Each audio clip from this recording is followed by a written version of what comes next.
ఆ గొప్పగా చెప్పినటువంటి కార్యక్రమాన్ని దిశగా దేశం చుట్టూ ప్రజల్లో ఒక అవేర్నెస్ తేవాలని చెప్పి అనేకమైనటువంటి మేధావులతో చర్చించి ముందుకు సాగినటువంటి విషయం మనందరిలో పేపర్లో చూస్తున్నాం, పత్రికల్లో చూస్తున్నాం. కానీ భారతదేశం ఎన్నో సంస్కృతి సంప్రదాయాల్ని భిన్నమైనటువంటి ప్రజల్ని కలిగి ఉంది. ఎలక్షన్ ఒకేసారి ఇదేం కొత్తగా కాదు. కానీ భారత రాజ్యాంగం, ఈ రాజ్యాంగంలో ఆర్టికల్ 72 క్లాస్ 3లో ఏముంది? అవిశ్వాస తీర్మానం ఉంది. ఇదే రాజ్యాంగంలో మనకు ప్రభుత్వాన్ని మార్చుకునే అవకాశం ఉంది, వాళ్ళు ముందస్తు ఎలక్షన్ పోయే అవకాశం ఉంది. మరి ఒకే దేశం ఒకే ఎలక్షన్ అంటే, పార్లమెంట్లో అసెంబ్లీలో ఒకటేసారి ఎలక్షన్ అంటే మరి రాజ్యాంగంలో ఆర్టికల్స్ ని మార్పాలి కదా, ఈ మార్చే ఆలోచన ఉండాలి కదా. మరి భారతదేశ రాజ్యాంగాన్ని మార్చి ముందుకు పోవాలి. మరి భారతదేశ రాజ్యాంగం యొక్క స్వభావాన్ని మార్చకూడదు అని మనకు Nityananda Bharati versus union of India చెప్తుంది. ఒకసారి మీరు ఇంటికి వెళ్ళిన తర్వాత ఆ కేసును చూడండి.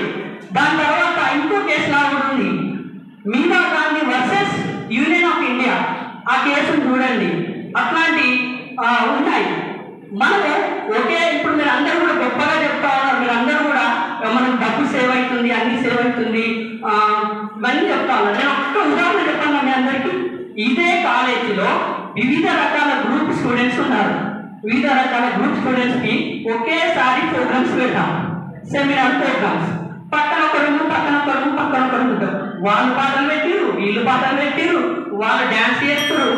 మరి ప్రిన్సిపాల్ ప్రతిదానికి పోవాలంటే ఇబ్బంది.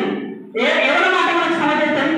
ఒక 10 పాటలు పెడితే మనకి ఏమవుతుంది? అట్లా ఎలక్షన్ మొత్తం దేశం మొత్తం పెడితే ఇబ్బంది అవుతుంది.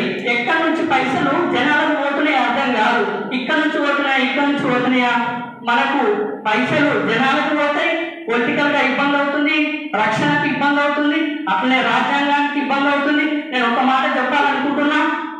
కబీర్ దాస్ గారు చెప్పినటువంటి గురు గోవింద్ దోడు కరే కాతో లాగో పాయి బలిహారి గురు వాసనే గోవింద్ దియో బతాయి అంటే ఈ అర్థం తెలుసు.